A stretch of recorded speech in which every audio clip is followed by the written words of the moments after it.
Bueno, ahí pongo a compartir.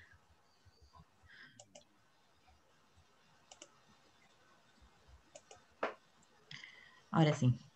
Bueno, ¿cómo andan? Vamos a trabajar entonces hoy con la segunda parte de la unidad 3 del punto D. Recuerdan que la semana pasada habíamos estado caracterizando un poco a partir de algunos textos y del trabajo eh, esta pregunta de qué opciones se construyen para generar arraigo e incorporarse en los proyectos de futuro de los jóvenes en espacios rururbanos en transformación, y que habíamos quedado en que durante esta segunda clase íbamos a ver qué pasaba o cómo se apropiaban los jóvenes de las opciones estas que se iban configurando en ese entramado rururbano. Y también queríamos mirar de estas opciones que se generaban en el entramado, cuáles eran elegidas y bajo qué procesos de legitimidad de construcción de las opciones.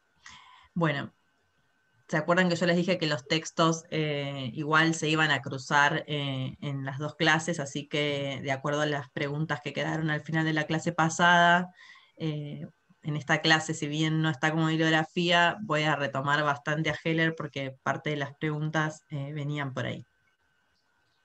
No sé si Mario me estabas queriendo decir algo o fue solamente... Ok. Bueno. Entonces, también para situar brevemente, ¿se acuerdan que habíamos dicho que mi trabajo intentaba vincular estos tres campos, el de las juventudes, el de las ruralidades y el de la antropología y la educación? La semana pasada trabajamos un poco más la cuestión de la ruralidad y en este vamos a ir trabajando un poco más desde la perspectiva de los jóvenes en la escuela y una vez finalizada la escuela secundaria. Bueno. Entonces, en resumen, lo que planteábamos la semana pasada era esto de que en las zonas rururbanas, o específicamente en Cañuelas, había una fuerte vinculación entre el sector productivo, el sector educativo facilitada vía municipio, en el que se iban buscando vincular estos dos espacios, ¿no? El educativo y el productivo, y que de ahí surgían estas opciones que tenían que ver con el arraigo de las jóvenes generaciones en el partido. Y fundamentalmente habíamos reconstruido las que tenían que ver con el clúster de universidades y las que tenían que ver con los cursos de formación para el trabajo, que como les comentaba, no eran exactamente iguales al momento del inicio de mi trabajo de campo, que también yo les había dicho que estaba hecho en dos etapas, una primera entre 2008 y 2010, siguiendo a jóvenes que estaban en la escuela, y la siguiente que comenzó en 2018 y aún continúa, recuperando a estos mismos jóvenes y mismas jóvenes 10 años después del egreso de la escuela secundaria.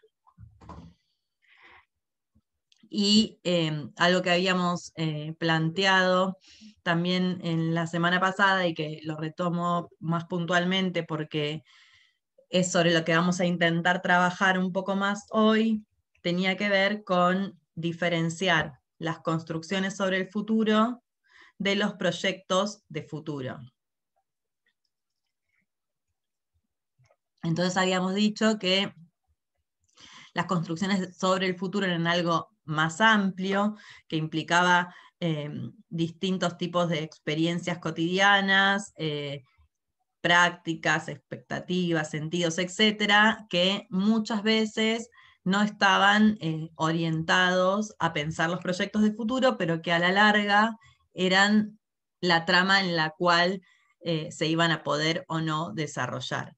Y por el otro lado, los proyectos de futuro sí como algo explícitamente orientado al futuro, con un formato particular. Y en ese sentido decíamos que el desafío que estábamos tratando de llevar adelante en estas dos clases era pensar a estos proyectos de futuro como un objeto de conocimiento, tanto en el sentido de que para construirlos había que tener ciertos conocimientos del entramado en el cual se iban a desarrollar, pero también como objetivación de una propuesta o de prácticas.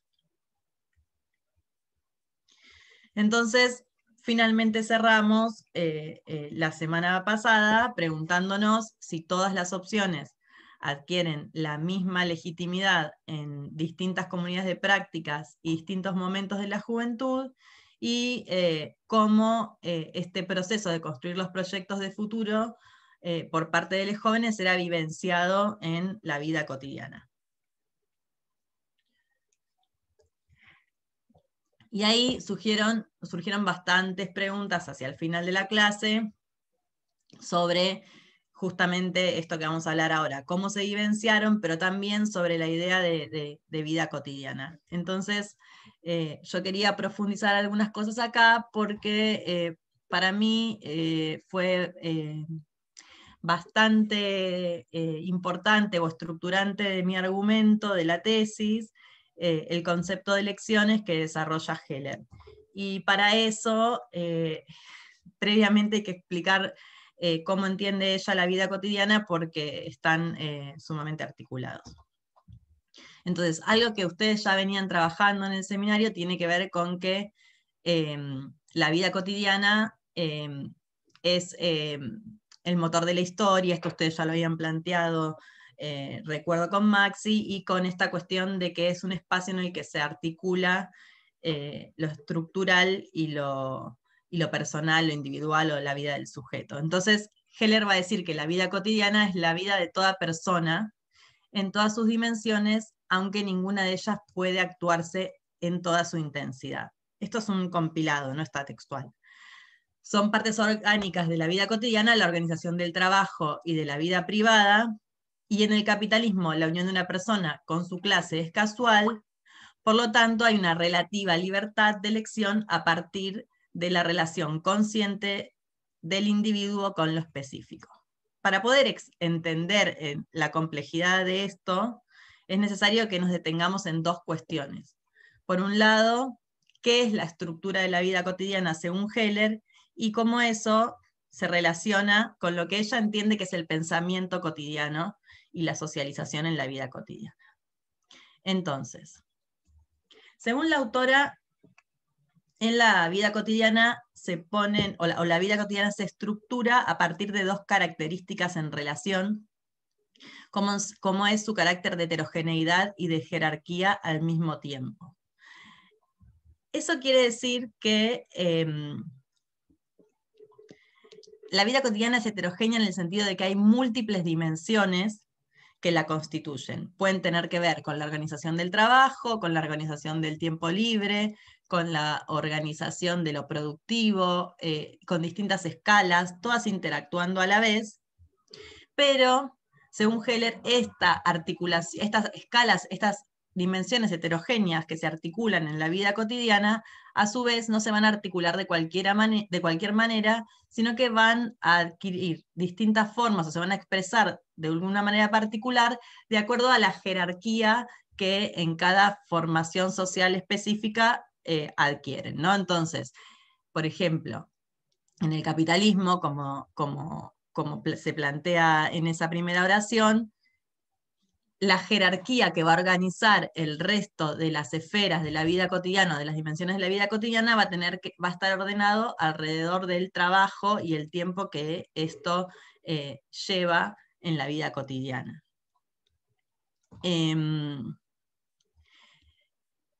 Por el otro lado, cuando ella plantea que es la vida de toda persona, implica que es la vida de la persona que realiza los distintos tipos de trabajos, ¿no? En este caso, puede ser la vida de un político, la vida de alguien que vive de renta financiera, o la vida de un desocupado. Toda vida, toda persona, no importa cuál sea el trabajo que lleve adelante, va a estar implicada en esta vida cotidiana de la misma manera. Y cuando dice que es en todas sus dimensiones, en todas las formas en las que va a vivir, en todas las esferas de su vida. Cuando plantea que es el motor de la historia, quiere decir con ello que la vida cotidiana es dinámica, pero que en esa dinámica no nos encontramos nada más con el presente y el cara a cara, sino que también en esa dinámica aparece el pasado de la humanidad en lo aprendido por la comunidad, ¿no? Y acá hay algo que para nosotros como antropólogos es bastante cercano, que es esta idea de el presente historizado y cómo en el presente se juxtaponen diversas temporalidades en nuestras propias prácticas presentes. Y ella aclara que esto no siempre es consciente, o casi nunca es consciente, sino que tiene que ver con esta idea de retoma, ella es una filósofa húngara de tradición marxista, y entonces retoma esta idea de la conciencia en sí y la conciencia para sí todo el tiempo. Por otro lado, plantea que es la vida del individuo particular y la vida del individuo específico. O sea, que en el individuo se articulan estas dos dimensiones que construirían al hombre entero. Lo particular tiene que ver con lo irrepetible, la unicidad, dice ella también, del individuo, del yo, de mis necesidades, de mis deseos, de cómo se expresa la estructura social en mi trayectoria. Y lo específico tiene que ver con todo esto aprendido, todo este pasado, todo este estar en sociedad, que también es parte de mi ser, va a decir ella. Entonces, ella se refiere a lo específico como a los grupos o integraciones mayores en las cuales adquirimos conciencia de nosotros. Por ejemplo, mi escuela, mi barrio, mi familia, mi país, ¿no? Como distintas escalas de este ser específico. Y por último, va a plantear que otra característica importante que estructura el ser y el estar en la vida cotidiana es que ésta tiene un carácter tanto espontáneo como repetitivo. Y en ese sentido, ella lo que plantea es que en la vida cotidiana no se puede reflexionar constantemente en cada acción o pensamiento que vayamos a hacer con la misma profundidad. Ella usa mucho también la idea de intensidad, con la misma intensidad, ¿no? Entonces, es espontánea porque al ser heterogénea y tener tantas dimensiones y acciones y prácticas funcionando al mismo tiempo, uno no puede prever todo lo que va a suceder, pero al mismo tiempo el hecho de que sea repetitiva y que haya una rutina hace que uno pueda funcionar por momentos en automático. Entonces, estas características que estructuran a la vida cotidiana, de alguna manera están construidas y construyen una forma de pensamiento cotidiano. Entonces, ella va a decir que el pensamiento cotidiano en algún punto es el que se adquiere a partir de la socialización en estas distintas grupalidades que mencionábamos, ¿no? Inicialmente, esto también como remitiéndose a ciertas sociologías más clásicas, pero tranquilamente lo podemos conectar con lo que se planteaba antes en el seminario sobre los espacios cara a cara y las comunidades de práctica. Ella plantea que hay como círculos de sociabilidad en los que se aprende, o ella también plantea manipulan las cosas y las relaciones sociales. Quien logra manipular las cosas y las relaciones sociales de una manera en la que su despliegue en la cotidianidad sea fluido, se transforma en adúltero. Entonces, desde que nacemos, estamos aprendiendo a manipular o apropiarnos de cosas y de formas de relacionarnos para poder insertarnos socialmente. Y ella va a plantear que no solo aprendemos y reproducimos las relaciones sociales en la vida cotidiana, sino que también hay algunas situaciones en las cuales logramos producirla. Ella va a decir que eso no lo logramos todos, sino que se logra en ciertos momentos, o lo logran ciertas personas o grupos de personas particulares, porque va a plantear que si bien la característica del capitalismo hace que supuestamente haya mayor capacidad de elegir en qué comunidades nos vamos a insertar, también hay mayor probabilidad de que la fragmentación de las esferas de la vida cotidiana hagan que simplemente reproduzcamos roles o formas u objetivaciones de la vida cotidiana preexistentes a nosotros. Y que muchas veces se logra trascender esta fragmentación y estos roles por momentos, espontáneamente, pero que hay otras veces que se logran transformaciones que son colectivas, que pueden objetivar transformaciones más duraderas. Entonces, hasta acá tenemos como un marco para pensar esta idea de las construcciones sobre el futuro, ¿no? O sea, cómo se va aprendiendo en esta estructuración de la vida cotidiana a elegir, a estar, a ser en la sociedad y a reconocer o no ciertas características de los espacios y las temporalidades que estamos atravesando. A mí, particularmente, me sirvió mucho cuando yo empecé el trabajo de investigación, tenía la idea de ver cómo se construían las expectativas sobre el futuro o sobre las proyecciones familiares y de educación superior y laborales en la finalización de la escuela secundaria, cuestión que me fue criticada o no sé si criticada, pero tensionada, mientras fui haciendo la investigación por varios colegas y varias colegas que me planteaban cómo se observan las expectativas. Y ahí, esto que comentábamos con Maxi la semana pasada, de mi discusión con la orientación vocacional, que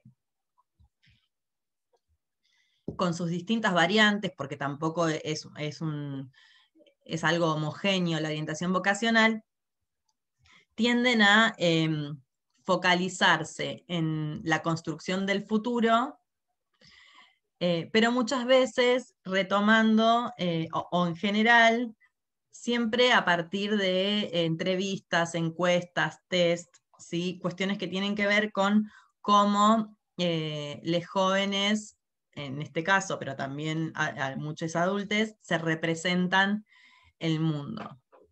Y a mí realmente la idea de Heller de que el pensamiento y la acción en la vida cotidiana son cuestiones simultáneas, me permitió correrme de esto y pensar en términos de construcciones de futuro y de proyectos de futuro como cuestiones en diálogo, pero muchas veces en un diálogo mudo. Y esto me vino a partir de esta idea que tiene ella sobre la elección relativamente libre de las personas singulares. Las personas singulares para ella son justamente estas personas que en distintos momentos, con distinto peso, conforman esta cuestión de lo particular y lo específico, ¿no? Entonces ella plantea que hay una cuestión ética que permite convertir la motivación interna, es decir, la motivación de la persona particular, hacia lo específico y lo social, ¿no? O sea, como que hay una preocupación constante en ella de ver cómo se superponen o se tensionan lo individual y lo colectivo, lo podríamos llamar también. Y ella va a decir que entonces la ética en ese sentido cumple un doble rol. Por un lado, la cuestión de inhibir ciertos deseos, ciertas prácticas, y por el otro, culturalizar las aspiraciones del ser particular.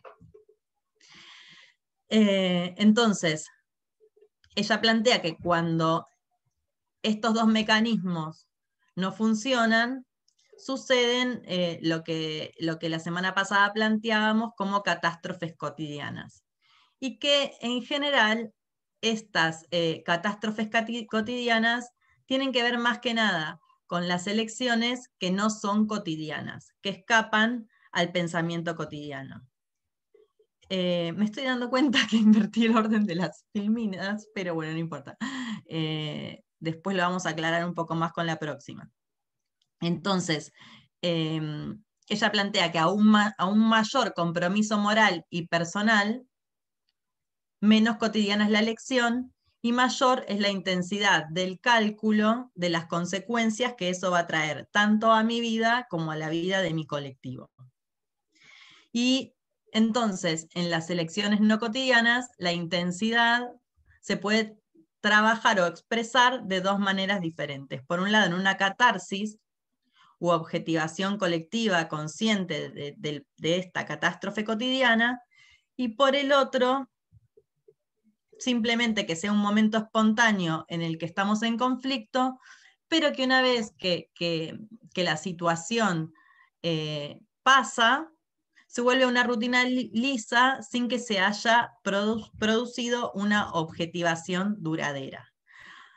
Ahora vamos a ver en la próxima diapositiva qué características tiene el pensamiento cotidiano y cómo esta cuestión de las catástrofes cotidianas es manejada y sirve para iluminar las elecciones sobre los proyectos de futuro de los jóvenes que están terminando la escuela secundaria.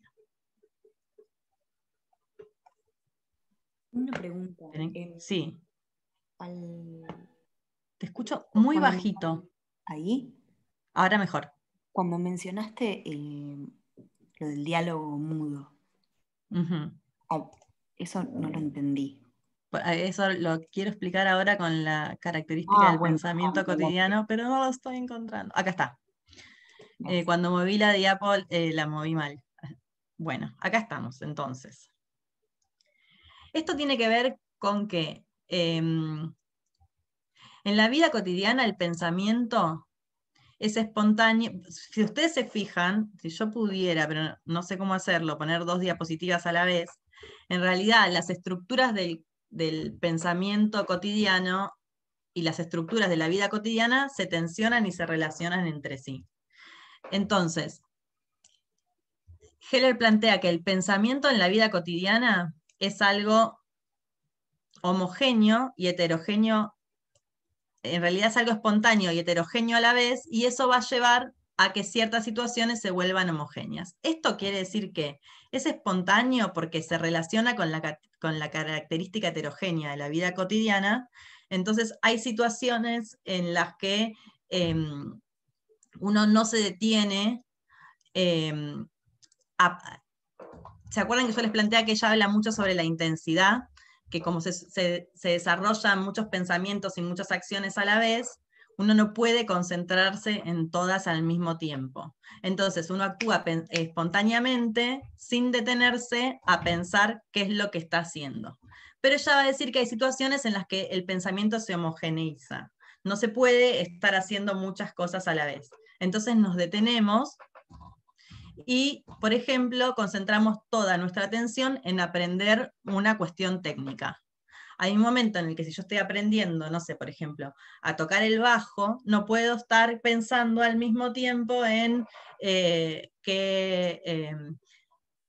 cómo, no sé, de qué música me gusta escuchar, qué quiero comer a la noche, cuánto me sale la clase, nada, porque si no me concentro en todo, no voy a aprender esa cuestión técnica. Ahora, esos movimientos que tenemos que aprender tienen que no pueden durar durante mucho tiempo, porque si no, el resto de nuestra vida se nos desmoronaría. Hay otro tipo de situaciones en las que tenemos que tomar decisiones muy intensas o en las que necesitamos concentrarnos intensamente, pero que son decisiones que según Heller están cargadas de cuestiones morales, ¿no? Y ahí percibimos que esas decisiones pueden cambiar el curso de nuestras vidas en distinto grado, ¿no? Una puede ser un posicionamiento político, otra puede ser, por ejemplo, en el caso que nos atañe a nosotros, qué carrera voy a elegir, porque pienso que eso va a marcar el resto de mi vida. Esto también se vincula con otra de las características del pensamiento cotidiano, que tiene que ver con esta cuestión de la probabilidad y el pragmatismo, por un lado, que se vincula con el economicismo. Esto quiere decir que, y volviendo a lo que planteábamos antes, es imposible actuar con rigurosidad científica. O sea, el ejemplo que da ella es, si yo me pongo a hacer todos los cálculos que debería hacer para cruzar la calle, por ejemplo, de velocidad que viene un auto, de cuánto tengo que mover, no sé qué, no me movería nunca, estaría siempre parada en la esquina de la avenida. Entonces, en la rutina se apela a la seguridad planteada por el conocimiento de la comunidad. O sea, lo que yo aprendí no necesito poder fundamentarlo a cada paso. Pero hay situaciones como la que planteábamos antes, en las que no puedo fallar, digamos. Y ante estas situaciones nuevamente nos encontramos con estas catástrofes de la vida cotidiana. ¿Por qué me falló ese cálculo que no hice, que era un cálculo hecho por otros?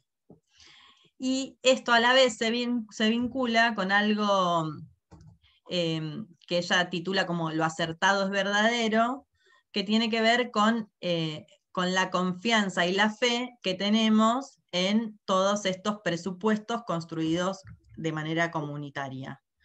Entonces, ella nuevamente va a decir que esta cuestión de la unión entre el pensamiento y la acción nos vuelven aproblemáticos, en el sentido de que no vamos a estar teniendo en cuenta cómo se construyó esa verdad. Entonces nos basamos en ultrageneralizaciones, juicios previsionales, prejuicios, analogías, precedentes, entonaciones e imitaciones. Si quieren, esto después charlamos bien cada uno, pero básicamente se refiere a lo mismo, que es la fe y la confianza en los conocimientos colectivos.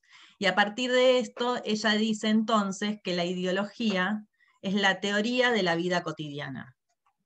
Y eso tiene que ver con la pregunta que hacía, creo que Fátima, hace unos minutos, respecto a cuál es, qué significa esto de lo liso o lo llano de la vida cotidiana para Heller. Ella quiere decir con esto que nosotros no somos conscientes todo el tiempo de la complejidad que tiene cada acción y cada pensamiento que vamos desarrollando en la vida cotidiana, que solo le damos ese valor a algunas cuestiones específicas, que tienen que ver con algún momento personal muy puntual o con alguna cuestión más específica en el sentido de colectiva, que nos las requiere, ¿sí? En esos momentos se da un salto sobre la vida cotidiana que hace que nosotros dimensionemos la complejidad y todos estos parámetros o estas formas que estructuran nuestro pensamiento quedan anuladas. ¿Se entiende ahí un poco mejor?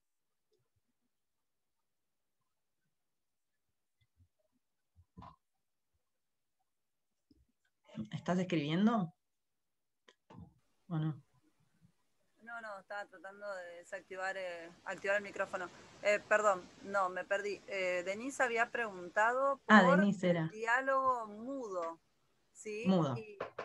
y no terminé de entender ahora yo. No le había prestado atención la primera vez y ahora no lo casé directamente. Bueno, vamos de nuevo, porque es complejo. Por Yo sé que es favor. complejo, yo sé que es muy complejo, pero para mí fue como muy estructurante.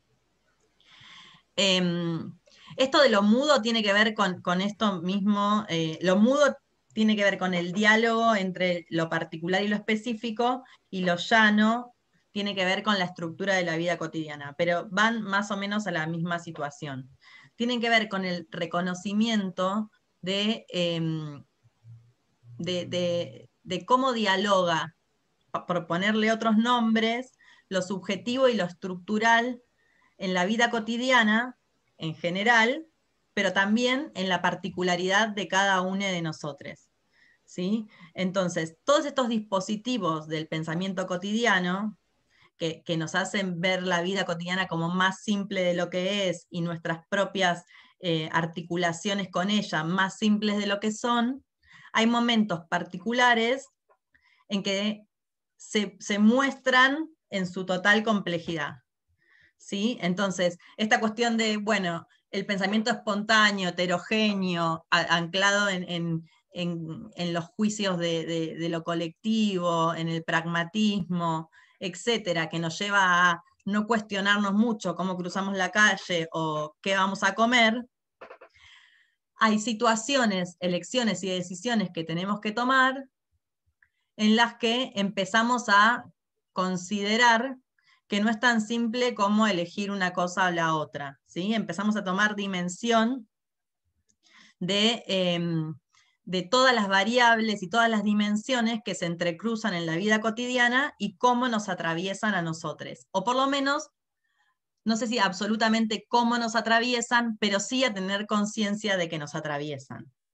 Entonces, ella va a plantear que, y esto no está en las diapositivas, pero ahora si entendieron esto, me animo a decirlo, que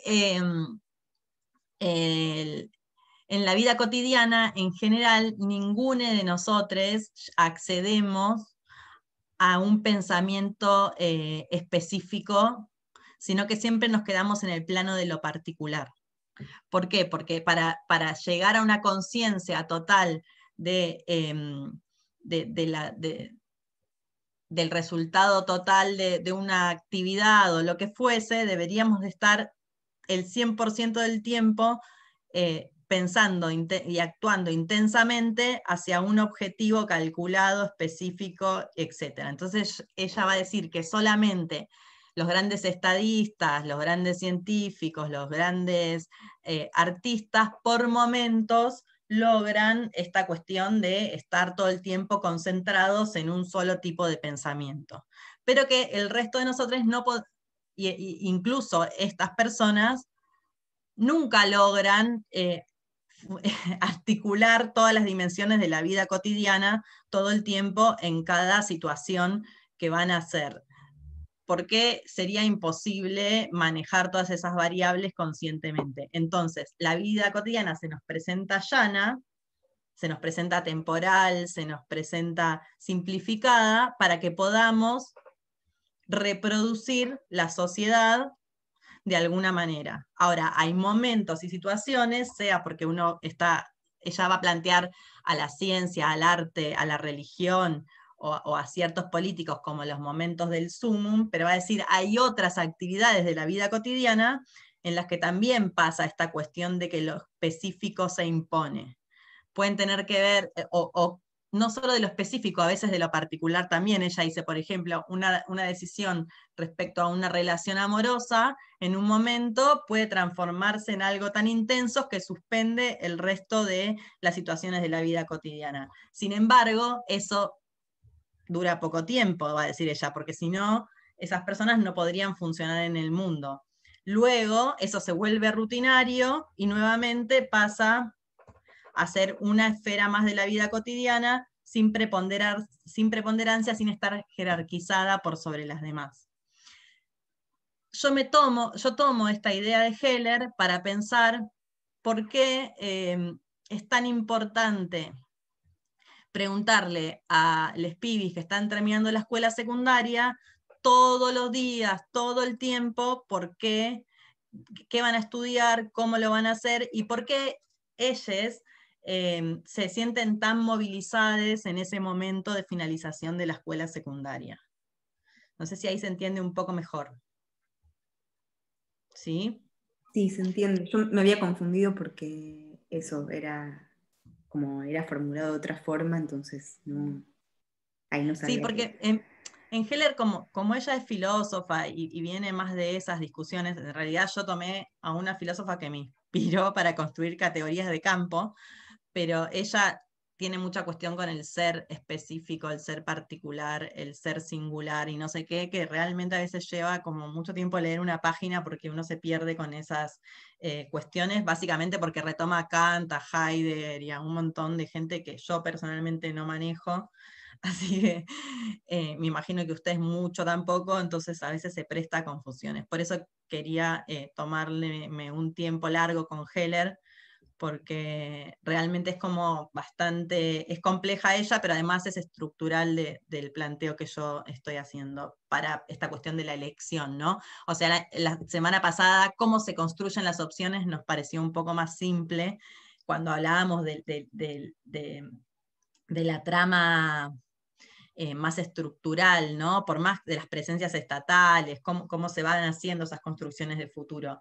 Ahora, la cuestión de la legitimidad tiene mucho más que ver, o sea, tiene que ver con toda esa cuestión, esas tramas que construyen opciones en el presente y en decisiones políticas y que tienen que ver con la estructuración económica de un territorio, pero también tienen que ver con cómo se estructura esta idea de lo que es acertado y lo que es verdadero, que muchas veces tiene como una fuerte impronta moral, además de estar atravesado o marcado por las condiciones estructurales e incluso de desigualdad social que construyen la vida cotidiana desde lo material, digamos. Una Bueno, preguntita. sí. ¿Retoma algo Heller de Schutz, las tipificaciones, del sentido común, eso algo? Porque se me venía como también algo de Schutz y digo como que lo veía como similar al planteo, no sé, el conocimiento a mano. Mira, en lo que yo leí no, pero tranquilamente yo pienso que están sumamente relacionados también, porque tiene esta idea de la construcción. Por eso yo les decía, también se puede pensar en términos de muchas veces lo que ella plantea como específico, como de colectivo, y tiene como este dejo que después ella intenta romper, pero también pensando en los espíritus de época, ¿no? Esto es de la década del 50 más o menos, 60. Entonces, por más que la traducción después haya sido posterior. Entonces, tiene como esa cosa así de la socialización como escalonada del grupo cara a cara y después ir abriéndose hacia las integraciones mayores. A mí también me hace pensar un poco en eso, pero en lo que yo leí de ella, no cita. Perdón, Mercedes. Perdón. Sí. No, no, habla, yo ahora pregunto en un ratito. Bueno, no, ¿por qué te cuestionaban esto de las expectativas? Ya sé que viene todo, porque qué sé yo, las podés preguntar en una entrevista y está bien que a veces es más inconsciente y ahí viene todo tu planteo que retomás a Heller. Sería eso, digamos, la explicación. Sí. Veamos qué es lo que pregunta Santiago y respondo las dos cosas medio juntas porque me parece que pueden llegar a relacionarse. Dos cositas más. Vida cotidiana. Dale. Vos, ¿Para qué anoto? en tus preguntas de entrevista, Sí. ¿te interesaba saber la vida cotidiana de ellos? ¿O es tu planteo más teórico, la vida cotidiana? Ay, no encuentro la lapicera acá. Justamente, me parece que las dos preguntas que vos estás haciendo están muy vinculadas, por eso yo elegí dejar de lado las expectativas. Pero ahora te cuento. Y si había, esto no sé si está bien esta pregunta, pero si había heterogeneidad de clase o socioeconómica en el grupo de esa escuela, que vos la nombrás como Sí. tradicional, o si viste algo, algunos pueden estar más influidos que otros quizá en terminar una carrera universitaria, algunos están más influidos por las opciones de empleo que da el municipio. Bueno, ahora cuando termino con Heller, justamente iba a ir a caracterizar un poco a los chicos y chicas del trabajo. Así que eso también va a ir un poco después. Y Santiago, no sé si vos querías preguntar algo de Heller específicamente. Sí, sí, porque ella distingue entre dos mundos, ¿no? El pequeño mundo, que es el mundo cotidiano, donde siempre se objetiva el individuo, y después el mundo que vendría a ser como una integración social total, dice ella.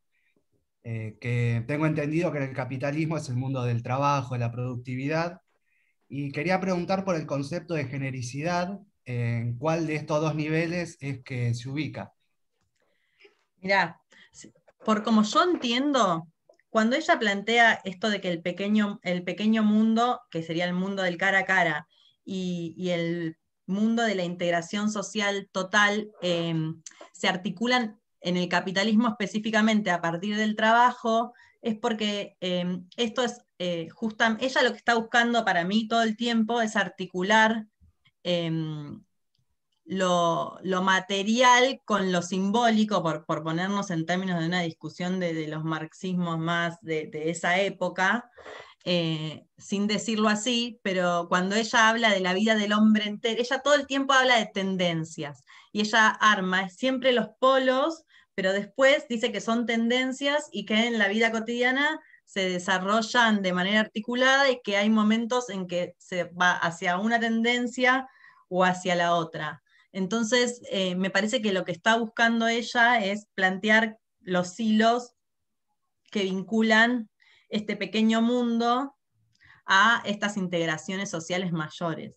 Y lo que va diciendo es que a medida que la socialización ocurre, estos procesos de integración, los sujetos los pueden lograr en mayor o menor medida y quedarse simplemente en la reproducción de ciertos roles aprendidos o o en la posibilidad de empujar hacia una transformación. Y me habías preguntado una segunda cosa. No, o sea, ¿dónde es que ubicamos el concepto de Ah, genericidad? Pero bueno, yo por ahí lo pensé de una manera muy esquemática, como que estaba en un mundo u otro, y vos más bien decís que hay una tensión entre estos dos mundos. ella, por lo menos en lo que yo leí, ella va planteando todo el tiempo esta cuestión de las tendencias, cómo estas cosas van articuladas. Pero sí, como si fuesen abanicos, sí plantea que hay como algo más ligado al mundo, al pequeño mundo, y cosas más ligadas hacia las integraciones sociales totales. Entonces yo creo que lo genérico debería estar más ligado de alguna manera a las integraciones sociales totales. Ah, Pero ok. ella, viste, que va planteando, no sé si pudiste leer el texto que había para hoy como para tener algún ejemplo en común. Sí, sí, sí, leí el texto. Viste que ella como que va planteando esta idea de que hay momentos específicos en los que lo genérico o lo específico limita a lo particular, como el momento de la creación de un artista, por ejemplo, o cuestiones de ese estilo. Pero en general, como que ella va planteando que todo esto se va articulando y que se va a haber una tendencia hacia un lado o hacia el otro, de acuerdo a, a la acción o al momento o a la esfera de la vida cotidiana en la que esto se desarrolla. Por lo menos esa es mi lectura.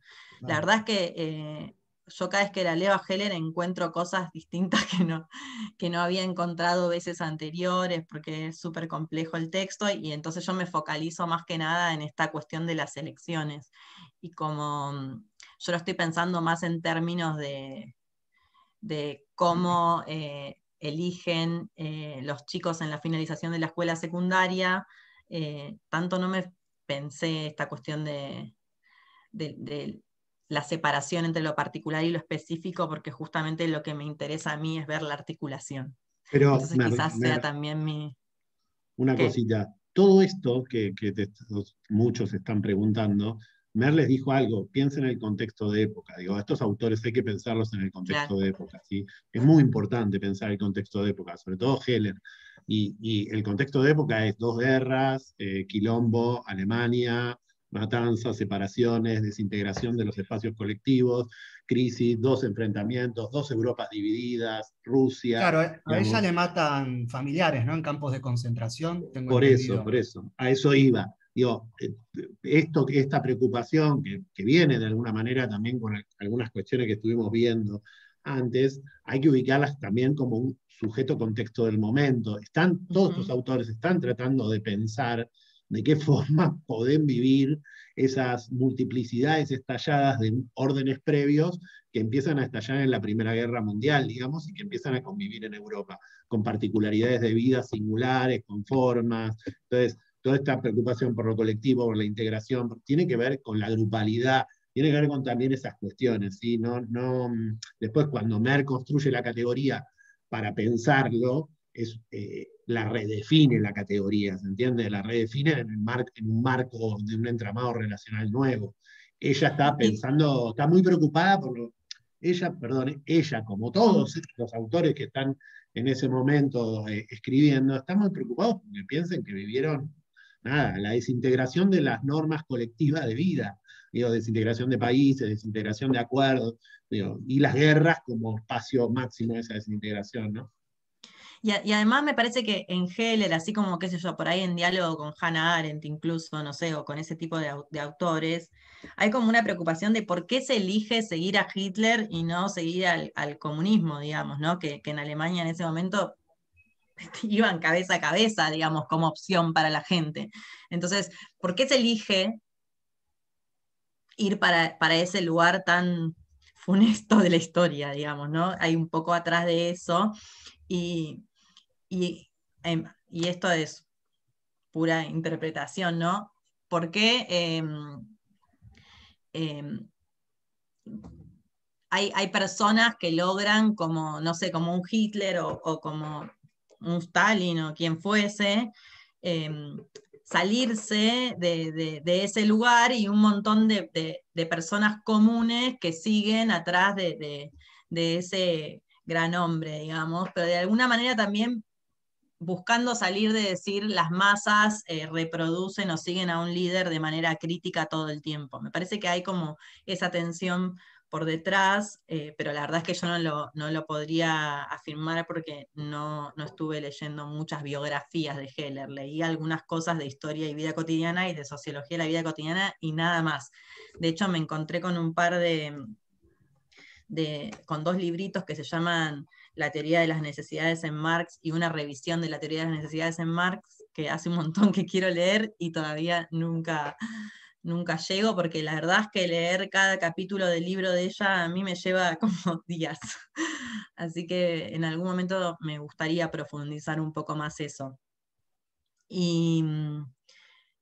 Pero sí me parece que está bueno tener en cuenta esto que planteaba Maxi, de, por un lado, tener en cuenta las discusiones del periodo y cómo ese ethos va marcando las discusiones teóricas de los autores, y por el otro lado, que yo acá estoy haciendo como un trabajo más profundo sobre la cuestión de las elecciones en Heller, porque yo la transformé en una categoría que me sirvió a mí para explicar otras cosas que no están relacionadas con la preocupación inicial de ella. Entonces yo fui retomando las cuestiones que me servían más a mí para mi trabajo de campo. Y ahí voy a las preguntas de Priscila, que además me sirven para después seguir con,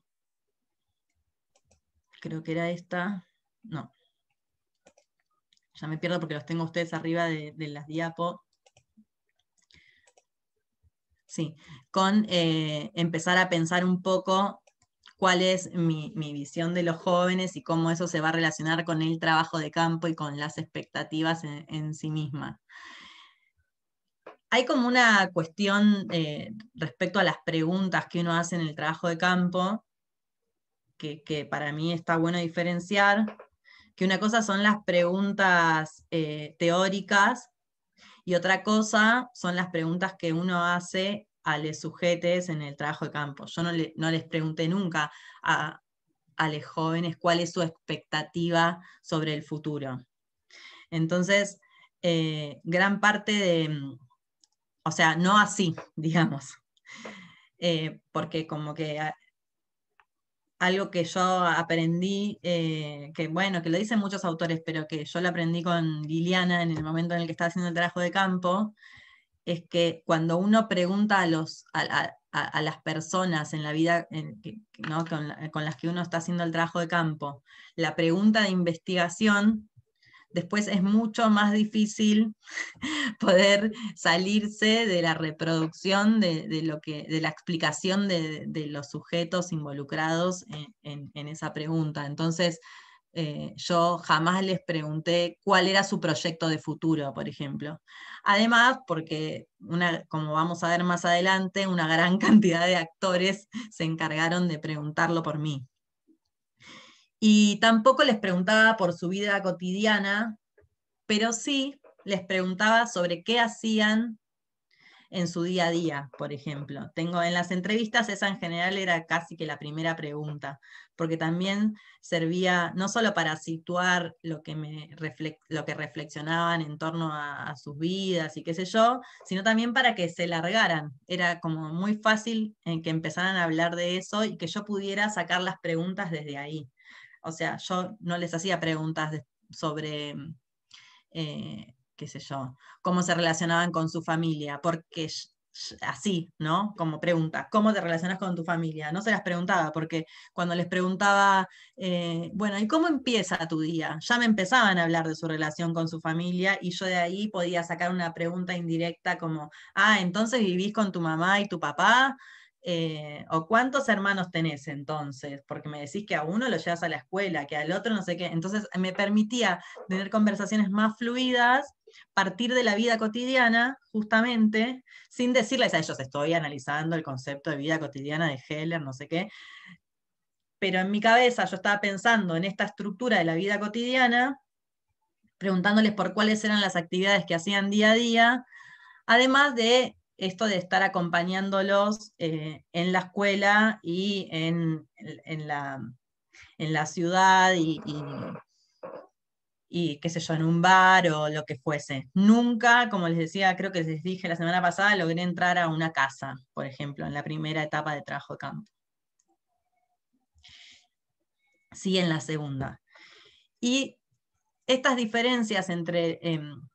bueno, voy a hacer dado la pregunta de Priscila, voy a hacer un cambio en el orden de las filminas y vamos a dejar esto para más adelante. Voy a presentar primero a los sujetos, pero de tu pregunta sí me parece importante rescatar esto, que las expectativas son parte de la vida cotidiana. Sin embargo, no es lo único. Entonces, y por esto que plantea Heller de la estructura de la vida cotidiana y del pensamiento cotidiano, en una entrevista yo no voy a tener acceso a la totalidad de la vida cotidiana de nadie, tampoco siguiéndolos quizás, pero menos en esta formulación consciente de una persona cuando uno le hace una pregunta. Entonces, en ese sentido, las críticas o los llamados de atención que me hacían distintos compañeros y compañeras a lo largo que iba desarrollando la investigación, de ojo con las expectativas, porque ¿cómo hace un etnógrafo o una etnógrafa para relevar expectativas?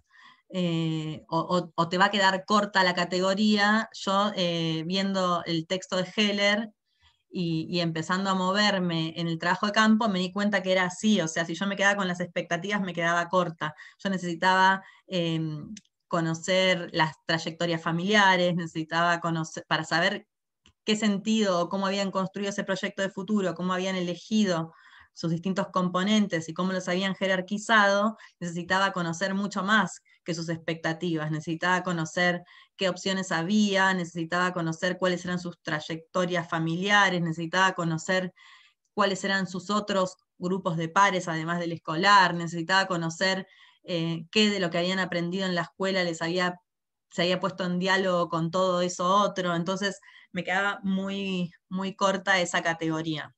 Sin descartarla, porque lo que yo encontré después es que las expectativas eran como algo muy constitutivo de los proyectos de futuro, en términos de la legitimidad que esos proyectos adquirían en algunos lugares específicamente, que eso lo vamos a ver ahora en breve.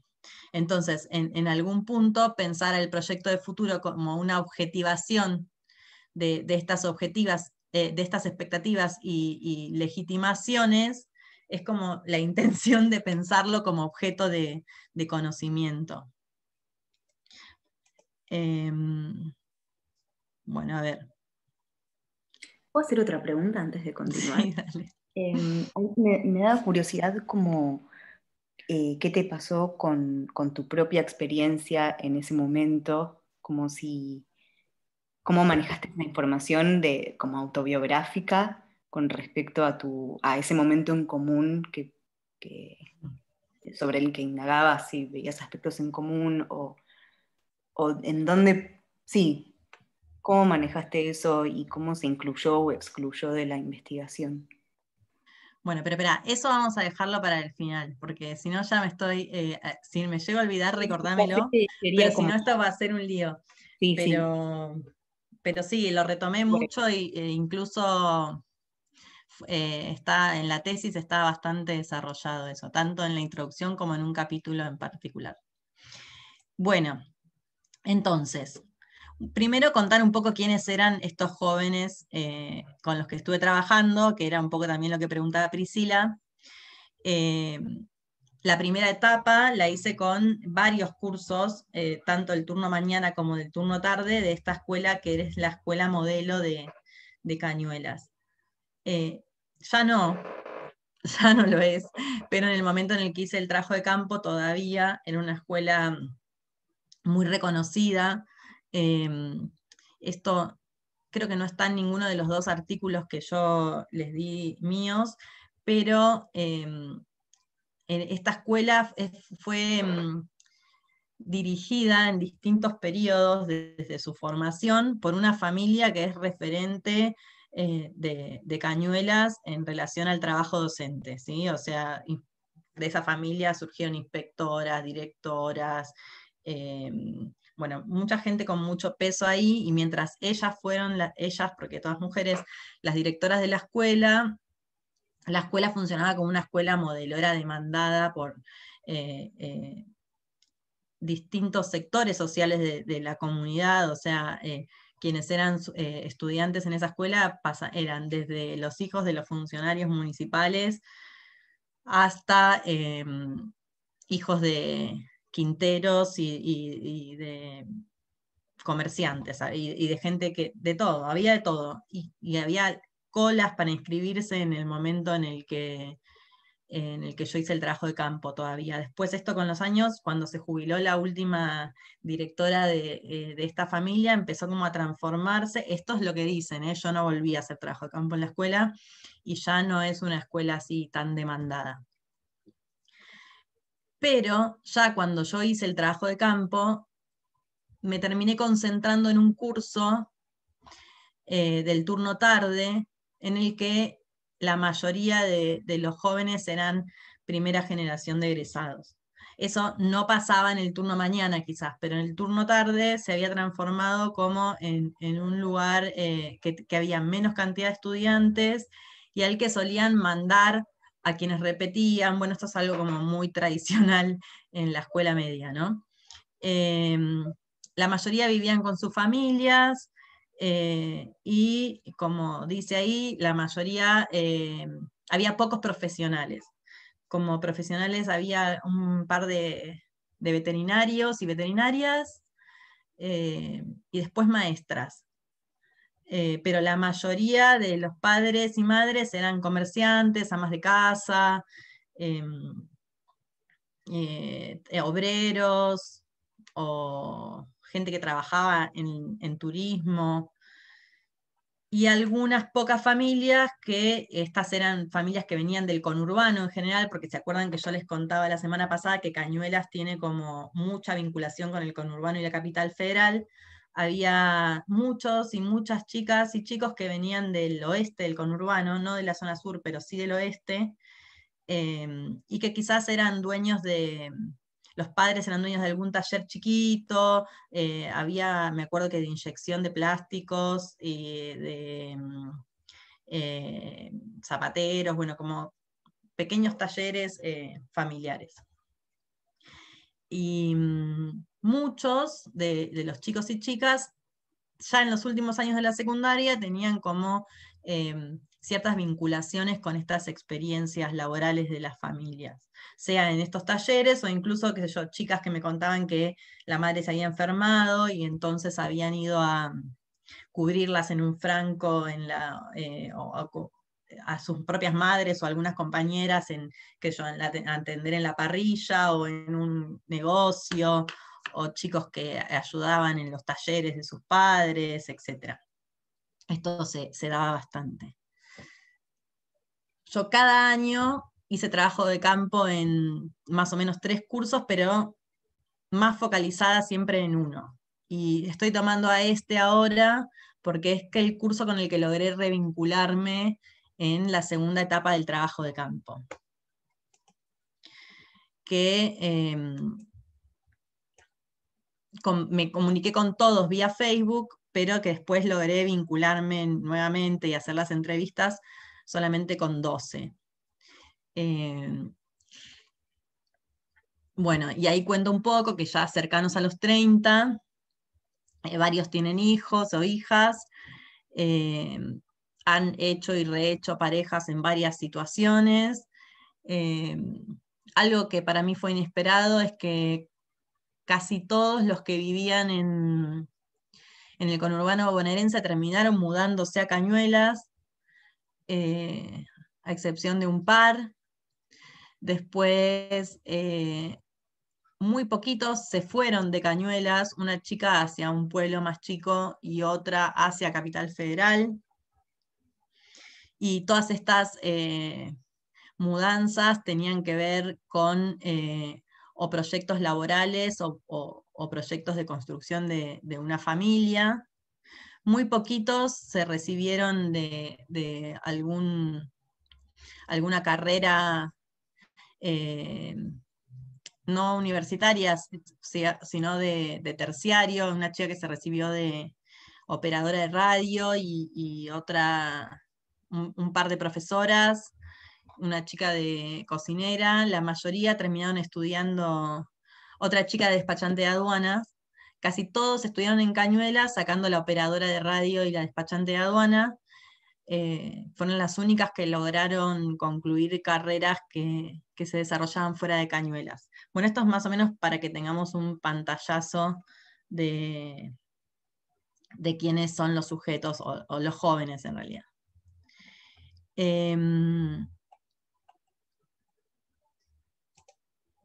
Esperen.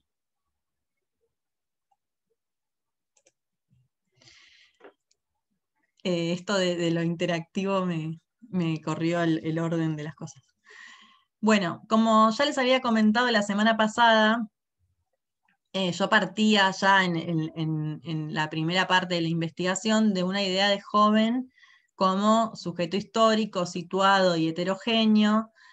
Había buscado varias definiciones de juventud antes de comenzar el trabajo de investigación y me encontré con varias que buscaban darle como una definición de edad biológica a esta idea de juventud, y en esos casos como que lo que pasaba era que pasaban desde los 10 años a los 15, en otras llegaban hasta los 40, como que nunca se lograba dar una unidad en ese sentido a la idea de juventud, pero para mí eso fue algo que me quedó picando mucho tiempo, porque si bien acuerdo con esta cuestión de que no se le puede dar una carga enteramente biológica a la idea de juventud, sí pasa algo, que es que no es lo mismo ser un joven a los 15 que ser un joven a los 20, que ser un joven a los 30, si es que seguimos considerando joven a la gente de 30, que la gente de 30 se autoconsidera a sí misma joven en casi todos, bueno, casi todos no, pero en muchos sectores sociales. Y esto también retomando los trabajos de Laura Kropp, que plantea esta cuestión de la categoría de juventud como auto y alter ascriptiva, ¿no? Entonces, una de las cuestiones que me llevó a volver tenía que ver con eso, con, bueno, ¿qué pasa? ¿Seguimos siendo jóvenes? ¿No seguimos siendo jóvenes? ¿Se desarrollaron estos proyectos? ¿No se desarrollaron? ¿Son los mismos? ¿Son otros? Y ahí también fue como una referencia bastante importante el texto de Anna Padauer, que creo que también después lo van a trabajar con Javi. Yo solamente voy a tomar una cosita acá, que tiene que ver con esto de discutir esa idea de biologización de la juventud y pensar qué hay detrás de estas diferencias de edad, cómo se construyen. Y ella plantea que, y voy a leer la frase porque para mí fue como algo que me permitió empezar a abrir, dice, no se trata de desconocer las diferencias de edad. Esta discusión conceptual de las edades permite reconocer en la vida cotidiana de los sujetos la coexistencia de diversos marcos temporales, problematizando la socialización como una forma de desarrollo temporal monocrónico y unilineal, o sea, esta cuestión de la evolución biológica, como dice ahí, asociada implícitamente a una evolución biológica y a una forma de historia de lo tradicional a lo moderno. En el texto ella empieza a retomar cómo el texto de Ana busca como hacer una crítica a esta cuestión de que hay un tiempo de estudiar y un tiempo de trabajar, y que eso tiene que ver, y que eso se asocie a esta cuestión de las edades de la vida como algo monocrónico y unilineal, ¿no? Entonces ella en su texto va mostrando cómo niñes en zonas rurales trabajan y estudian al mismo tiempo desde muy pequeñas, y eso tiene que ver también con discutir esta cuestión del prohibir el trabajo infantil y a qué se considera trabajo infantil. Pero a mí me pareció interesante también para pensar algo que ahora está muy en debate, que es dejar de hablar de la juventud y pensar en términos de juventudes, de acuerdo a distintas tramas de relación en la que se desarrollan, ¿no? y que se estructuran. Entonces, además de pensar en estas yuxtaposiciones temporales, también pensar en una yuxtaposición de tramas territoriales y de presencias estatales que hacen una urdimbre en esas tramas, ¿no? Porque yo entiendo que las tramas las construimos los actores sociales, pero no todos tenemos el mismo peso, y yo entiendo que el Estado, con sus presencias, genera como estas urdimbres que son como las tramas más duras, en las que después empiezan a enhebrar los distintos hilos de la trama cotidiana, digamos. Bueno. Pasamos entonces la caracterización un poco de los jóvenes. Y entonces ahora contarles un poco las diferencias que encontré entre las elecciones del último año de la escuela secundaria y las elecciones a 10 años del egreso de la escuela secundaria. Y pensándolas un poco también en vinculación con esto que planteábamos recién, de la yuxtaposición de temporalidades y de tramas territoriales y de presencias estatales allí, y por el otro lado, de esta cuestión de las elecciones en términos de lo que Heller plantea. Bueno, entonces, por un lado, en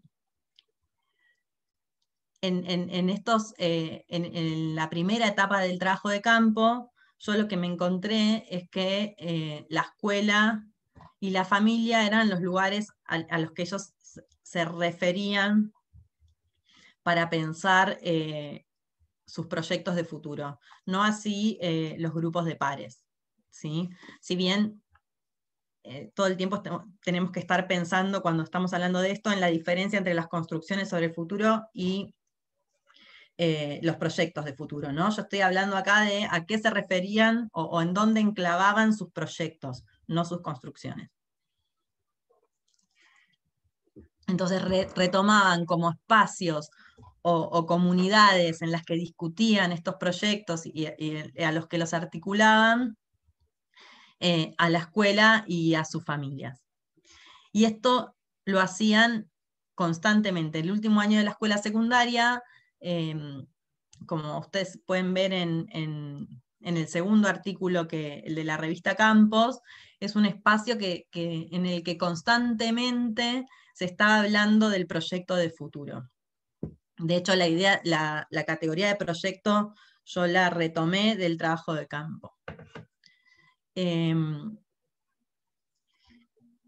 Entonces había charlas informales constantemente en las clases de cualquier materia, en los recreos, en la entrada y la salida de la escuela, que estaban ancladas en preguntas directas, pero también en otro tipo qué sé yo, por ejemplo, estaban en la materia sistemas tributarios y se hablaba algo sobre cómo se elegían los trabajadores y entonces rápidamente se empezaba, o cómo era el sistema jubilatorio, lo que fuese, y enseguida rápidamente se llevaba hacia la discusión o hacia planteamientos particulares respecto a qué estudiar o qué hacer y cómo conseguir eso.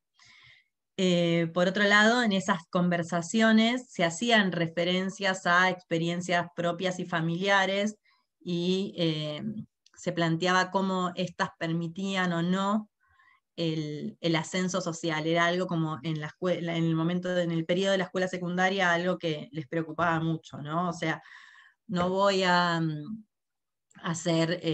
trabajar toda la vida en el taller como mi papá.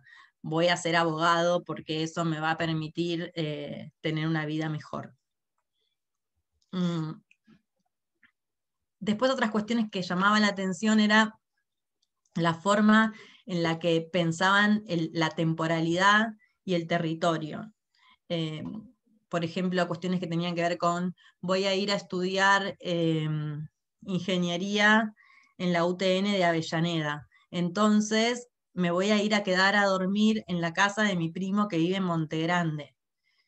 Yo, que conocía dónde quedaba Avellaneda, dónde quedaba Monte Grande, les preguntabas, o sea, sin decirles, lo que estás diciendo es como medio ilógico, les preguntaba cómo pensaban desarrollar esas cuestiones, y se notaba mucho que había un desconocimiento práctico de cómo atravesar esos territorios.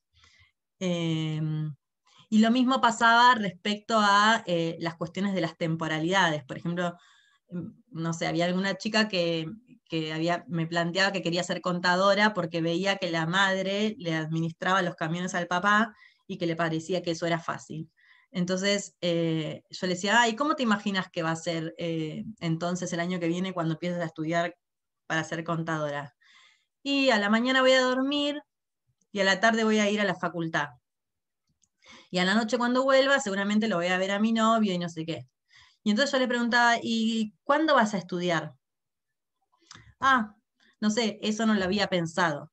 Eran como respuestas muy, muy habituales que recibía en ese momento. Por otro lado, cuando hablaban de sus proyectos de futuro, en general siempre eran construcciones muy individuales, y como les decía antes, pensando en esta idea de la movilidad social ascendente y del éxito. Y cuando no sabían qué responder, como también se ve en este segundo artículo que yo les presenté, la duda era considerada un problema. O sea, si no sabían qué responderte sobre cuál era el proyecto, una de las chicas así plantea directamente: es un año perdido porque no hay proyecto. Entonces, estas cuestiones sobre la construcción individual y exitosa y coherente y expresada claramente sobre el futuro, yo la vinculo muy directamente con el peso que se le da a la orientación vocacional en ese último año de la vida escolar, ¿no? Tanto en las clases, pero también diseñando cursos, llevándolos a exposiciones en las que tienen que elegir, armando como folletería constantemente, esto que yo ahí pongo caja de carreras para que estén mirándolo todo el tiempo. Les enseñan a armar currículum vitae, como que todo el tiempo están tratando de reflexionar alrededor de eso, pero desde un lugar muy individualizante.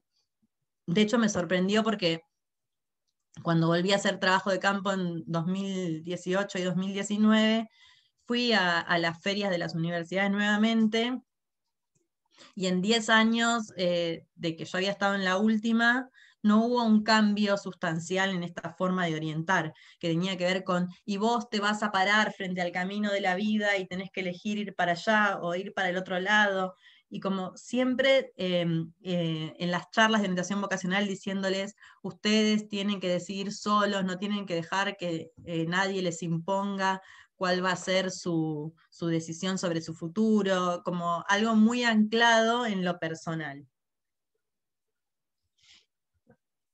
Y en general, cuando trabajábamos sobre los proyectos de futuro, las elecciones eran carreras universitarias o alguna carrera terciaria, pero siempre las elecciones estaban orientadas hacia la educación superior.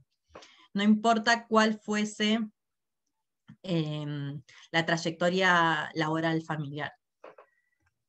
Sin embargo, 10 años después, las referencias a la hora de pensar su proyecto de futuro tenían que ver con las discusiones o las experiencias que habían tenido en sus distintos espacios laborales y en general con sus parejas.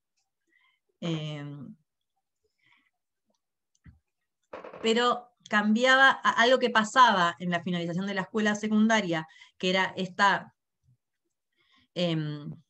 pregunta constante sobre el futuro, que a muchos les generaba situaciones de angustia, de enojo, o de decepción, como esta chica que decía, no hay proyecto, entonces no hay futuro, se desdibujaba en las entrevistas o en las observaciones que hice a 10 años del egreso.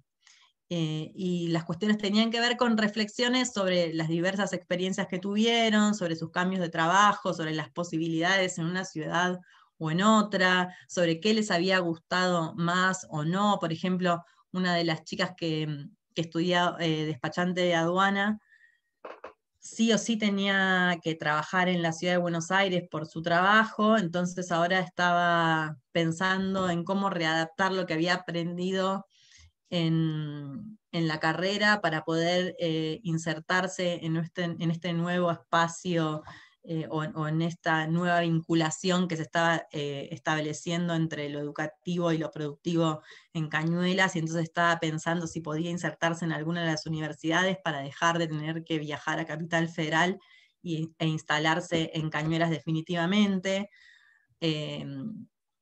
O cuestiones que tenían que ver con una de las chicas que se fue a vivir a 9 de julio porque su pareja es peticero y tenía caballos allá, cómo su expectativa de estudiar medicina, luego enfermería, se transformó en maestra jardinera porque en ese lugar se necesitaban maestras y no se dictaba la carrera de enfermería, como la cuestión de la profesión perdió centralidad, y lo que empezó a tener centralidad era cómo encontrar un trabajo estable que permitiese ciertas condiciones de seguridad social, como tener obra social, acceso a vivienda, etc.,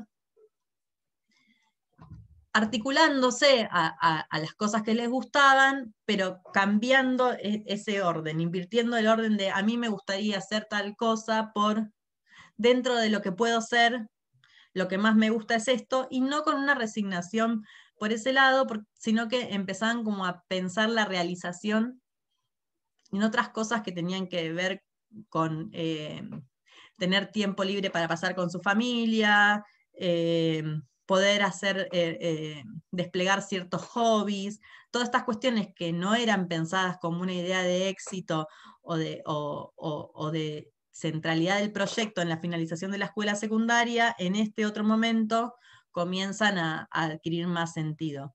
Incluso en la escuela secundaria, yo cuando hago el trabajo de campo, encuentro todo un trabajo sobre el centro de estudiantes y cómo los chicos proyectaban ahí el futuro del centro de estudiantes de la escuela, etcétera, que nunca eran incorporadas esas acciones a sus proyectos de vida o de futuro, y sí sucede esto en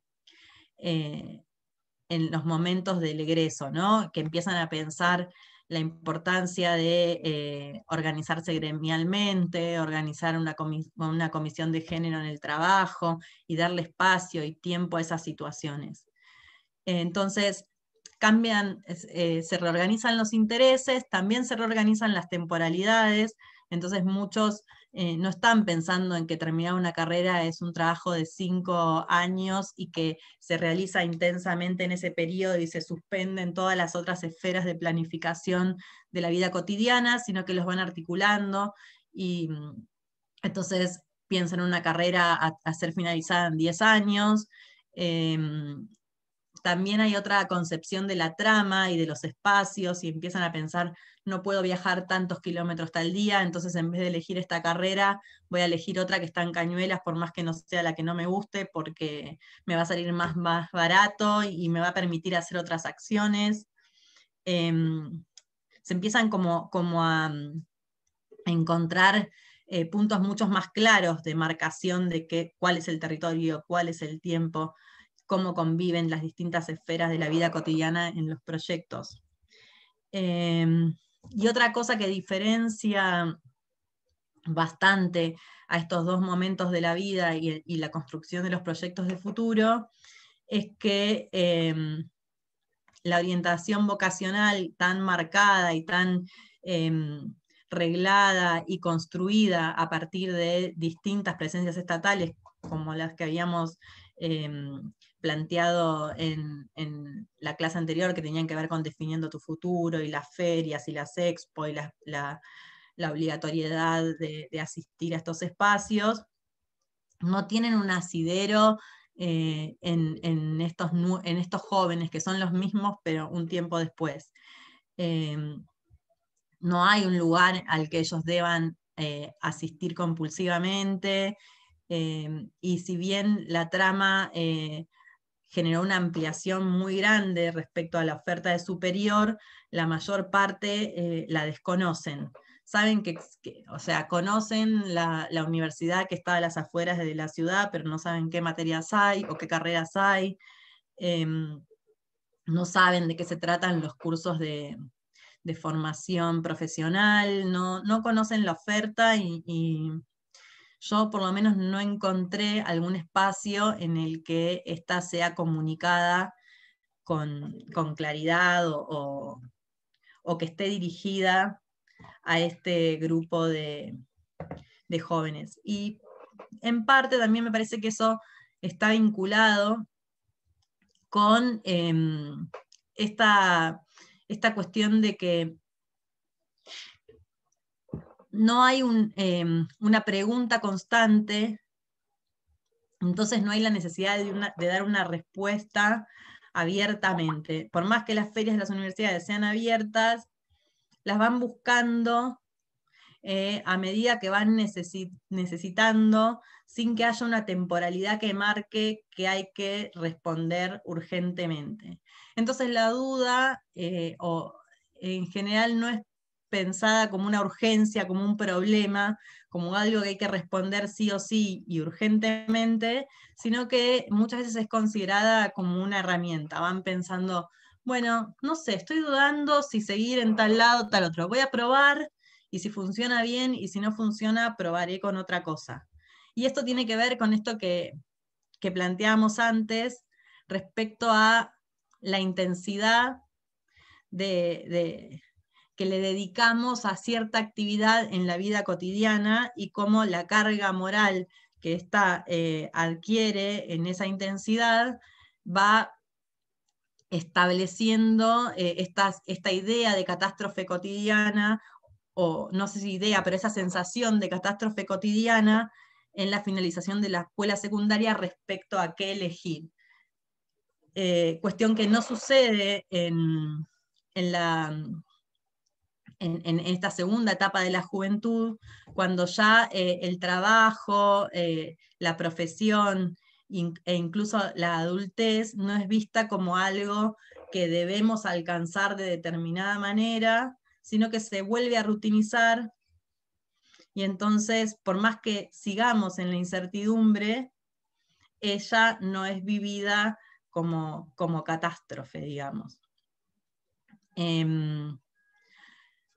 Así que, básicamente, plantear estas diferencias tienen que ver con el hecho de mostrar cómo hay preguntas que estructuran ciertas respuestas, le dan cierta legitimidad y desconocen otros aspectos de las construcciones sobre el futuro que, por no ser legítimos, muchas veces quedan por fuera de los proyectos enunciados. Hasta aquí lo que yo había planificado comentarles. Mientras piensan qué otras cosas preguntar o plantear, yo quería contestar, voy a parar de compartir, la pregunta que me había hecho Denise sobre la cuestión de mi propia trayectoria y lo autobiográfico en esto. En la tesis de doctorado, yo eso no lo puse en ningún artículo, pero sí en la tesis, yo hago en la introducción todo un recorrido de cómo yo elegí la carrera de antropología, y también de cómo fui cambiando a lo largo de la carrera, las veces que estuve a punto de dejarla, cómo eso se relacionaba con mis propias trayectorias familiares, con mis grupos de pares, los previos al ingreso a la universidad y quienes estaban conmigo compartiendo la construcción de la carrera.